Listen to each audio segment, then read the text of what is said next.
한때 도둑이라 불리며 사회로부터 버림받은 한 사람이 있었다. 하지만 그의 마음속에는 커다란 열망이 숨겨져 있었다. 과거의 잘못을 속죄하고 다른 이들에게 희망을 전하고자 하는 간절한 바람. 외딴 산속, 고요히 자리 잡은 한 고찰이 있다. 아무도 감히 입에 올리지 않는 오래된 비밀을 간직한 채 그 사찰은 시간 속에 묻혀 있다. 그리고 어느 날 누구와도 닮지 않은 기이한 아이가 나타난다. 마치 운명의 사자로서 그 마을의 숙명을 바꾸러 온 듯한 존재. 과연 선의와 용서가 저주를 깨뜨리고 어둠에 잠겨가는 마을을 구해낼 수 있을까? 지금 이 기적 같은 이야기를 따라가며 한 걸음 한 걸음마다 숨겨진 진실을 함께 밝혀보자. 경상남도 남쪽의 어느 시골 지역에는 지리산 자락 아래 조그만 마을, 화계라는 이름의 마을이 있다. 이곳은 이른 아침이면 안개가 초가 지붕 위에 하얗게 내려앉고 맑은 물소리가 푸른 차밭 사이를 조용히 흐른다. 그 마을에는 맹호라는 중년 남자가 살고 있었는데 사람들은 그를 반은 농담, 반은 애정 섞인 말투로 마을의 문지기라고 불렀다. 그가 어디서 왔는지는 아무도 정확히 알지 못했지만 그는 서쪽 입구 옆 낡고 썩어가는 나무 오두막에서 홀로 살아가고 있었다. 그분은 오래전부터 더 이상 사용되지 않았지만 그는 매일 새벽부터 해질 무렵까지 그 자리에 나가 앉곤 했다. 맹호는 한때 양반 가문의 창고를 지키는 관리였다. 사람들 사이에서는 흉년에 굶주린 사람들을 위한 곡식을 잃어버려 한 지역을 기근에 빠뜨렸다는 소문이 돌았다. 결국 그는 관직에서 파면되고 수도에서 추방되었으며 배신자란 오명을 쓰고 떠돌이 신세가 되었다. 하지만 마을 사람들이 그 이야기를 꺼낼 때면 그는 조용히 웃으며 말했다. 나는 잊혀진 분을 지키는 사람일 뿐입니다. 세상에서 가장 중요한 것은 중심에 있지 않고 아무도 눈길을 주지 않는 곳에 있을 때가 있으니까요. 그는 매일 마을 사람들을 위해 자잘한 일들을 해주었다. 낙엽을 쓸고, 새는 지붕을 고치고 노인들을 위해 장작을 쪼갰다.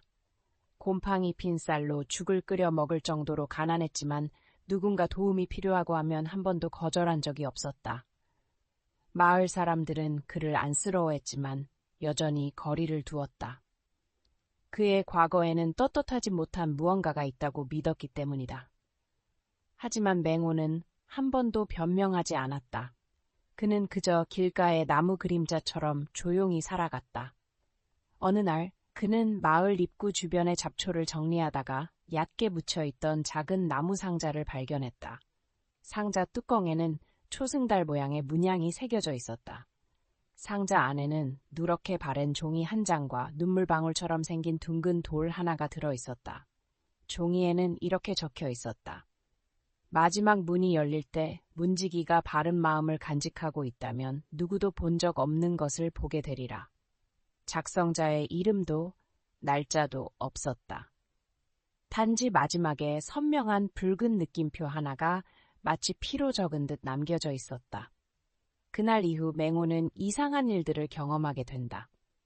한밤중이 되면 아무 바람도 없는데 그 낡은 문이 살짝 흔들리고 마을의 개들이 짖어대며 누군가 조용히 걷는 발자국 소리가 들려오곤 했다.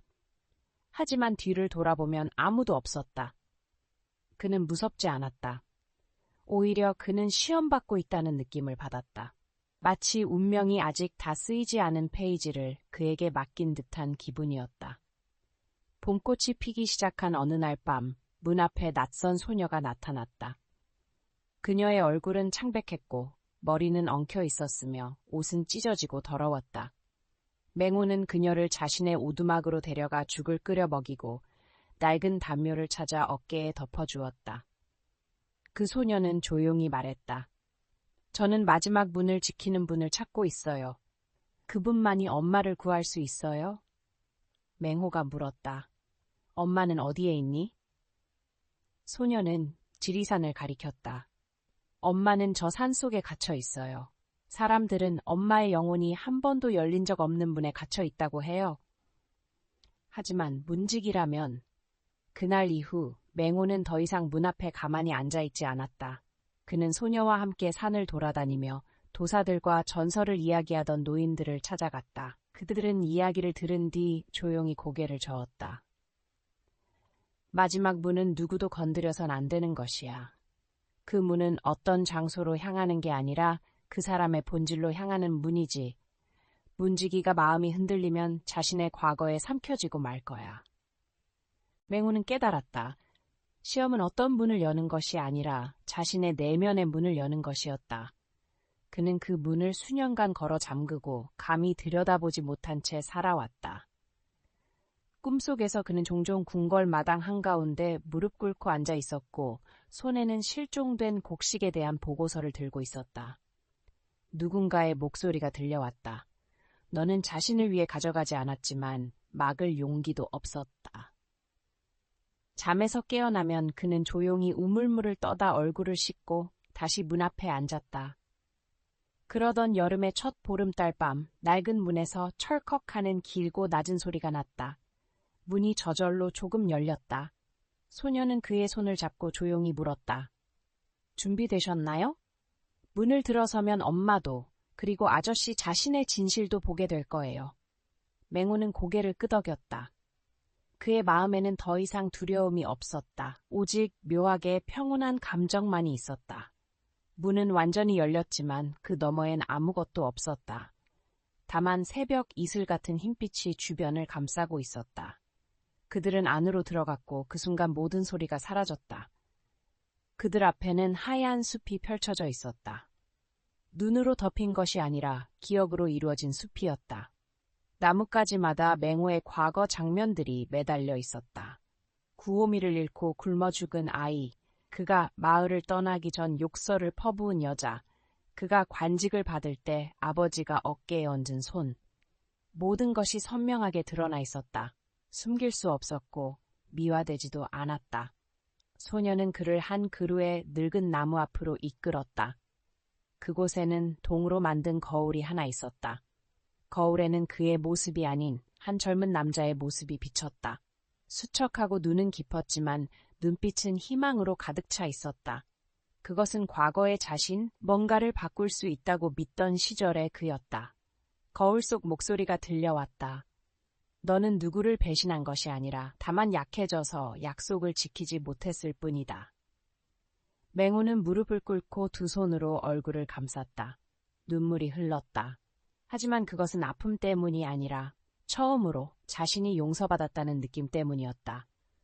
소녀는 그가 발견했던 돌을 그의 손바닥에 다시 올려주었다. 아저씨가 자신을 용서할 때 마지막 문도 비로소 닫히게 될 거예요. 그는 일어섰다. 하얀 숲은 서서히 사라졌고 잔잔한 바람 소리와 달빛이 그의 평온한 얼굴을 비추었다. 소녀는 미소를 지으며 마치 처음부터 존재하지 않았던 것처럼 가느다란 빛으로 흩어졌다. 다음 날 아침 마을 사람들이 서쪽 문을 지나갈 때 여전히 그 자리에 앉아있는 맹호를 보았다. 그는 눈을 감고 있었고 얼굴에는 잔잔한 미소가 번져 있었다. 그의 손에는 그 돌이 있었다. 이제는 맑고 투명하게 변해 있었다. 마치 씻겨 내려간 눈물처럼. 그 후로 사람들은 이렇게 말했다. 서쪽 문은 자비의 문이야. 그 문을 지킨 이는 마침내 마지막 문. 자신의 마음을 보름달이 지난 밤 이후 맹호는 그 이상한 문을 지나 자신의 내면 깊은 어둠과 마주한 뒤 더 이상 예전의 그가 아니었다. 화계마을 사람들은 언제나 말없이 그림자처럼 조용하던 문지기 맹호의 변화를 느꼈지만 무엇이 바뀌었는지 명확히 말할 수 없었다. 맹호는 여전히 새벽에 일어나고 마을 끝 노파의 지붕을 수선하고 절름발이 아이를 업고 개울을 건너 학교에 데려다 주었으며 해질 무렵이면 서쪽 문가에 조용히 앉아 있었다. 그러나 그의 눈빛에는 이전보다 더 맑고 투명한 무언가가 담겨 있었다. 마치 그 문 너머에서 어떤 진실을 보고 온 사람처럼. 어느 초가을 날 마을에 큰 일이 벌어졌다. 남쪽 개울물이 갑자기 탁해지고 물고기들이 죽어 물 위에 떠올랐다. 마을은 큰 소란에 휩싸였다. 그 개울은 마을 사람들의 유일한 생명줄이었다. 그들은 그 물로 식수도 마련하고 농사를 짓고 잔치를 준비하며 하루의 무게를 씻어냈다. 누구도 원인을 몰랐다. 누군가는 원한으로 독을 푼 자가 있다고 했고 누군가는 하늘이 노했다고 했으며 또 다른 이들은 누군가 마지막 문을 건드려 지리산이 노한 것이라며 속삭였다. 사람들 모두 떠들썩했지만 맹호만은 조용히 개울가에 서 있었다. 그의 눈빛엔 당황함이 없었고 마치 무언가를 들으려는 듯 고요했다. 그날 밤 맹호는 다시 혼자 마을의 문가에 앉았다. 달은 높이 떴고 그는 어깨에 헝겊을 걸치고 다리를 포개 앉아 기다렸다. 그리고 이전과 같이 산 쪽에서 바람이 불어오고 문이 조용히 흔들렸다. 그러나 이번엔 어둠 속에서 걸어 나온 것이 아이가 아니라 중년의 구부정한 노파였다. 그녀는 흰 머리에 전쟁을 100년은 본 듯한 깊은 눈을 가졌고 남색 옷을 입은 채 깨진 뚜껑에 도자기 항아리를 안고 있었다. 아무도 그녀가 누구인지 알지 못했다. 그러나 맹호는 일어나 두 손을 모아 고개를 숙였다. 길을 보여주시러 오셨습니까? 노파는 가볍게 고개를 끄덕였다. 그녀의 목소리는 바람 같았다. 개울이 흐려진 건 사람들의 마음이 흐려졌기 때문이요. 그 쓴물을 맑히는 것은 다름 아닌 인내한 마음이요. 하지만 기적으론 안 되지. 희생이 필요하오. 다음 날 맹호는 마을 사람들을 불러 모아 각 집에 남아있는 깨끗한 물을 모두 모아 언덕 위로 가져오자고 했다. 사람들은 반신반의했지만 그를 향한 신뢰가 깊어졌기에 결국 따라주었다. 항아리 50개가 넘게 물이 모이자 맹호는 하나하나 직접 들어 탁한 개울물에 부었다. 물을 부으며 그는 무언가를 읊조리듯 속삭였다. 어떤 이는 그가 미쳤다고 비웃었고 어떤 이는 조롱했다. 그러나 조용히 물을 더 떠오는 사람도 있었다. 한 아이는 그가 물을 붓는 걸 보고 어머니께 작은 그릇으로 물을 담게 해달라고 부탁했다. 휠체어에 앉은 노인도 다른 이의 도움을 받아 나와 한 바가지씩 물을 부었다. 그러다 한 사람, 10사람, 마침내 온 마을 사람들이 조금씩 물을 가져와 탁한 개울물에 부었다. 그것이 어떤 효과를 낼지는 확신할 수 없었지만 그 행동이야말로 그들 스스로의 마음을 정화하는 듯했다. 나흘 후 개울물은 다시 맑아졌다. 아무도 정확한 이유는 몰랐다.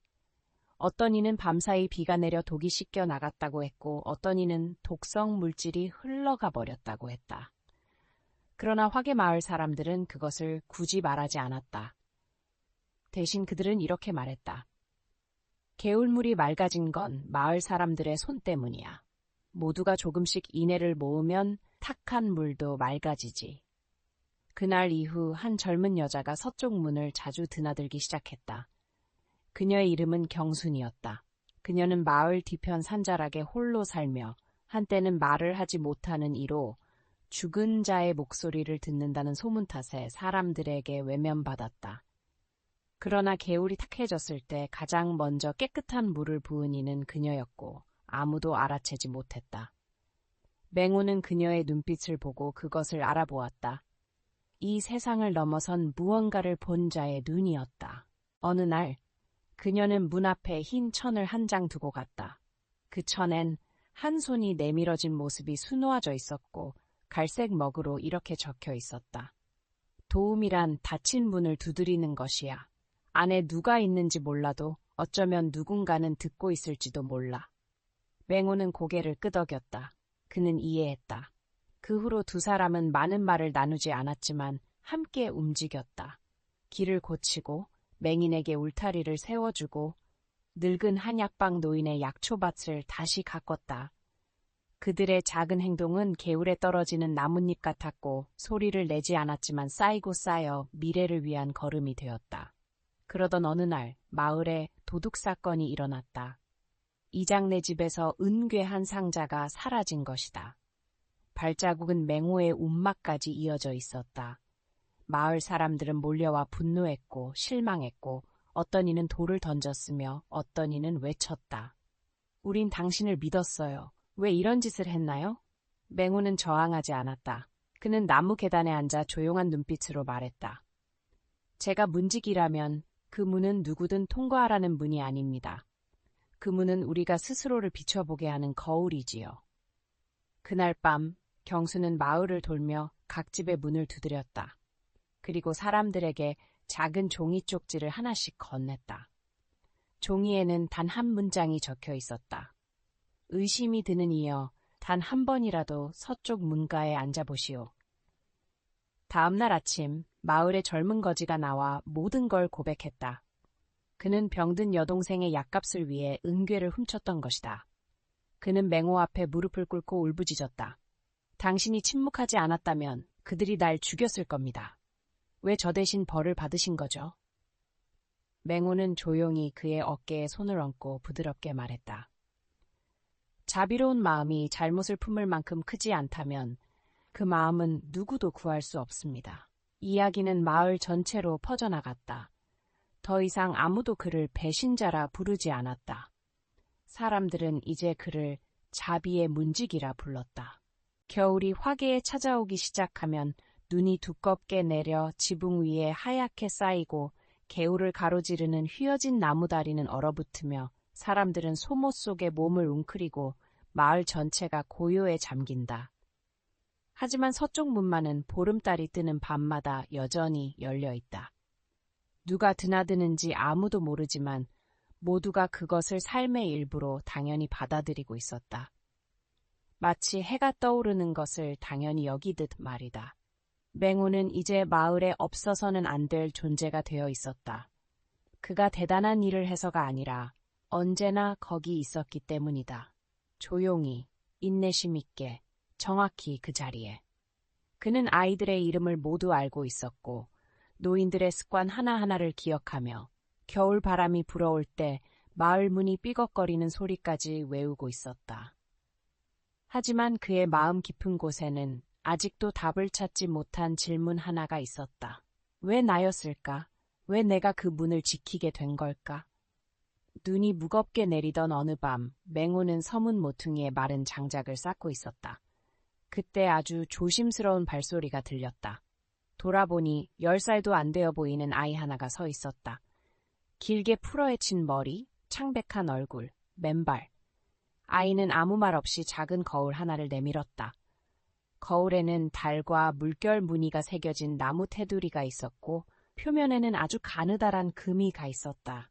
이건 맹호가 말을 꺼내기도 전에 아이는 이미 숲속으로 돌아서 눈과 안개 속에 사라졌다.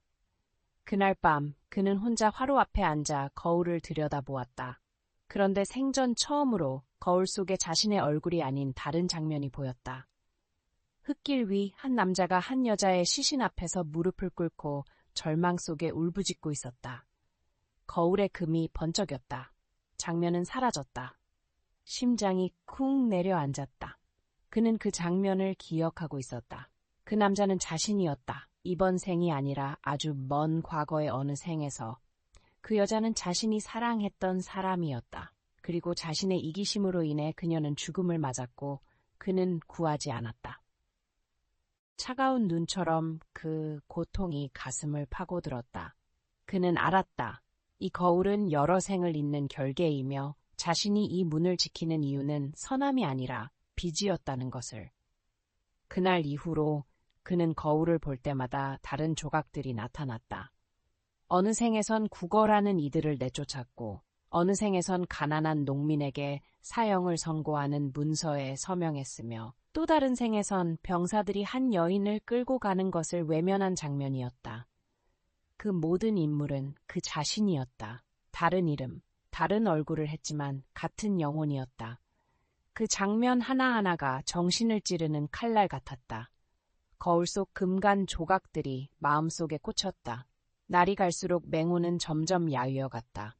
마을 사람들은 그가 병든 줄 알고 축 약을 들고 왔지만 그는 말없이 고개만 저었다. 말 못하는 계절이 경선만이 그가 싸우고 있는 것이 무엇인지 이해하고 있었다. 그녀 역시 그 거울을 본 적이 있었기 때문이다. 그녀는 천조각에 이렇게 적었다. 이미 지나간 것은 고칠 수 없어. 하지만 상처가 시작된 곳에서 치유는 시작될 수 있어. 맹호는 거울을 들고 문으로 갔다. 눈은 여전히 내리고 있었다. 그는 문 앞에 앉아 거울을 땅에 놓고 조용히 말했다. 내가 고통을 주었다면 그 대가를 짊어질 기회를 달라. 그 순간 처음으로 문이 뿌옇게 열리는 것이 아니라 뚜렷하게 열렸다. 마치 실제 문처럼. 문 너머에는 붉은 하늘, 썩은 나무로 된 길, 그리고 수천 생의 어둠에서 울려 나오는 듯한 속삭임들이 있었다. 그는 걸어 들어갔다. 문 너머는 기억이 교차하는 세계였다. 그는 관복을 입은 자신을 보았고 사랑했던 여인이 불구덩이에 던져지는 모습을 보았다. 그리고 등을 돌리고 떠나는 자신. 이번엔 도망치지 않았다. 그는 달려가 그녀를 불길에서 꺼냈다. 그저 기억의 잔상이라는 것을 알면서도 불꽃이 온몸을 태웠고 그의 피부는 화상으로 타들어갔지만 그는 그녀를 꼭 안고 속삭였다. 미안해. 정말 미안해. 하늘이 어두워졌다. 모든 장면들이 허공으로 사라졌다. 문이 다시 나타났다. 그는 마을, 화계로 돌아왔다. 눈을 떴을 때 그는 마을 광장에 누워 있었고 사람들은 그를 둘러싸고 있었다. 금이 갔던 거울은 이제 금이 사라지고 맑고 투명한 빛을 내고 있었다. 말 못하는 소녀 경선이 그의 손을 꼭 쥐고 울고 있었다. 무슨 일이 일어났는지 아무도 몰랐다. 하지만 그만은 알고 있었다. 그는 마지막 문을 지나온 것이다. 아무도 감히 들어가지 못한 곳, 모든 죄와 구원의 기회가 담긴 곳. 그날 이후로 맹호는 여전히 문을 지키고 있었다.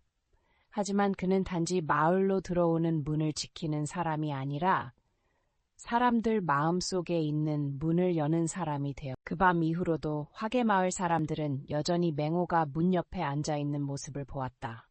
하지만 예전과는 달랐다. 그의 눈빛은 더 이상 무거운 업교의 짐을 짊어진 듯한 고통이 아니라 가볍고도 깊어 보였다. 마치 윤회의 불을 통과한 자만이 이해할 수 있는 어떤 정화의 빛이 그의 내면에 스며든 듯했다. 작고 금이 가 있던 그 거울은 이제 그의 손에서 고요히 쉬고 있었다. 매일 밤 그는 그것을 닦았지만 더 이상 들여다볼 필요는 없었다. 그는 이미 기억했고 놓아주었다. 말없이 자신의 곁을 지키던 경수는 여전히 꾸준히 그와 함께였다. 떡과 고구마를 가져오거나 말없이 눈빛만 전했다. 두 사람은 말없이도 영혼의 깊은 곳에서 이어진 듯했다. 맹호는 깨달았다. 그녀야말로 자신과 구원의 문을 연결해준 달이었다. 아마도 그녀도 옛업의 일부였거나 그가 이전 생에서 버렸던 이였을 것이다. 하지만 이번 생에서 그들은 마주해 사랑이 아니라 용서를 위해 함께 있었다. 어느 늦은 봄, 매화꽃이 온 숲을 흰빛으로 덮었을 때 사람들은 이상한 일을 목격했다. 눈부시게 하얗던 서쪽 문이 이제는 아무 흔적도 없이 사라졌다. 소리도 작별도 없이 단지 증발하듯 사라졌다. 마을 사람들은 놀라 맹호를 찾으러 달렸다. 하지만 그는 거기에 없었다. 남은 것은 땅 위에 놓인 작은 거울 하나, 그리고 손글씨로 쓴 쪽지였다. 업이 청산되고 마음이 맑아질 때 더 이상 문을 지킬 필요는 없습니다. 모든 문은 결국 각자의 마음 안에 있습니다. 사람들은 말했다. 아마도 그가 마지막 문을 지나갔을 것이라고. 도피가 아니라 완성으로. 경순 역시 곧 사라졌다. 전설에 따르면 어느 비 오는 밤 그녀는 남덕산 방향으로 걸어 들어갔다고 했다. 그 이후 사람들은 그녀를 보지 못했다. 그러나 그의 매화는 유난히 풍성하게 피었고 향기는 눈처럼 깨끗했다. 세월이 흘러 화계마을 아이들 사이에는 문지기 할아버지와 말 못하는 소녀 이야기가 전해졌다. 그들은 업을 갚고 사람들을 구원하기 위해 환생한 영혼들이라 했다. 마음이 맑은 이가 좋은 일을 하다 죽으면 그 문을 지나 정화된 영혼의 세계로 인도된다고 했다. 화계는 여전히 조용한 마을이었지만 맹호가 사라진 후 사람들은 달라졌다. 서로를 더 도우며 가난한 이를 비웃지 않았고 길에서 배고픈 이가 구걸하면 나무라지 않았다. 아이들은 낯선 이의 밥 한 그릇 건네는 것은 길 잃은 영혼을 살릴 수 있다는 교훈을 배우며 자랐다. 이 이야기는 전설이 되었다. 그러나 기묘하게도 보름달 뜨는 밤이면 누군가가 말하곤 한다. 옛 나무다리 앞에 은발의 노인이 작은 거울을 들고 앉아 있는 것을 보았다. 아무도 다가가지 않았다. 두렵서가 아니라 그 문, 마지막 문이 아직 열려 있고, 다만 그 문은 이제 자신을 마주할 준비가 된 사람에게만 열린다는 것을 알기 때문이었다. 세월이 흐른 후 서울에서 온 젊은 학자가 화계를 찾아 민속 문화를 연구했다. 맹호 이야기, 거울 이야기, 경순 이야기. 이게 실화인지 마을 전설인지 궁금해졌다. 어느 밤 그는 옛 다리 근처 숙소에서 잠이 들었다. 꿈속에서 그는 자신이 문 앞에 서 있는 것을 보았다. 앞에는 고독한 눈빛의 노인이 있었다. 말없이 작은 거울 하나를 내밀었다. 그는 거울을 들여다보았다. 그리고 인생 처음으로 눈물을 흘렸다. 마치 잊혀진 깊은 내면의 일부가 깨어난 듯했다. 부끄럽고 잊어버렸던 진실의 등을 돌렸던 모든 기억들이었다. 깨어보니 아직 어두웠다. 그는 급히 다리 쪽으로 나갔지만 아무것도 보이지 않았다. 그러나 숙소로 돌아오자 그의 옷 주머니에서 그 작은 금이 간 거울 조각이 나왔다. 그는 학자의 일을 버리고 마을로 돌아와 어린이들을 위한 무료 도서관을 열었다. 평생 동안 옛 이야기를 아이들에게 들려주었다. 마치 한때 노인이 했던 것처럼. 어떤 분들은 나무로 만들어지지 않았고 마을 중심에 있지도 않으며 지킬 사람이 따로 필요하지 않다. 그것은 선과 악, 업과 구원의 문, 바로 사람 마음속에 있는 문이다. 그리고 우리가 용기를 내어 거울을 들여다보고 자신 안에 생긴 금을 마주할 때야 비로소 그 문은 열리된다. 이 이야기는 죽음이나 비극적인 결말로 끝나지 않는다. 미소 한 자락, 치유된 거울, 그리고 뿌리부터 변화된 한 공동체로 마무리된다. 때로 구원은 먼 곳에서 오는 것이 아니다. 그것은 실수하고 머리를 숙이고 고치고 다시 사랑할 줄 아는 우리 자신의 손에서 시작된다.